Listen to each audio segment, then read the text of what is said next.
Hi అండి, నమస్తే. Welcome to our channel. నేను ఈరోజు మటన్ కర్రీ ఎలా తయారు చేసుకోవాలో చూపిస్తాను. ముందుగా స్టవ్ మీద కుక్కర్ పెట్టుకొని అందులో ఆయిల్ వేసుకొని ఆయిల్లో జీలకర్ర, ఉల్లిపాయలు, పచ్చిమిర్చి వేసుకొని వేగనివ్వండి. తర్వాత కొంచెం పసుపు వేసుకొని కలుపుకోవాలి. ముందుగా కడిగి ఉంచుకున్న మటన్ వేసి కలుపుకోవాలి.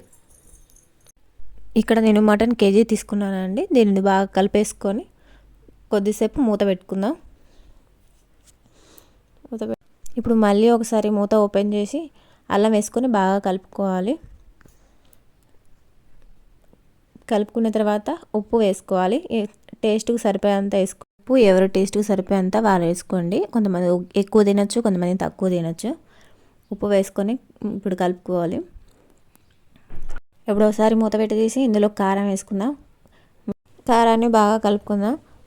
నేను నాన్ వెజ్లో ఏదైనా కారం కొంచెం ఎక్కువనే వేస్తాను. కారం ఎక్కువ వేసుకుంటే టేస్ట్ బాగుంటుంది.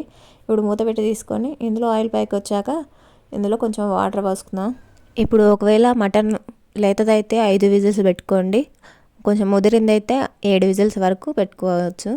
ఇప్పుడు క్యాప్ పెట్టేసుకొని ఉడికినాక ఇప్పుడు ఇందులో కొత్తిమీర, గరం మసాలా వేసుకుందాం. గరం మసాలా కుక్కర్ క్యాప్ పెట్టక ముందు వేసుకుంటే మటన్ అంత బాగా ఉడకదు. ఇప్పుడు దీనిని కలుపుకుందాం. ఇప్పుడు కర్రీ కొంచెం దగ్గర పడే వరకు స్టవ్ మీదనే ఉంచుదాం. ఇప్పుడు కర్రీ దగ్గర పడుతుంది. కర్రీ రెడీ అయినట్లే. దీన్ని సర్వింగ్ బౌల్కి సర్వ్ చేసుకుందాం. ఈ వీడియో కానీ మీకు నచ్చినట్లయితే please like and subscribe. Thank you for watching.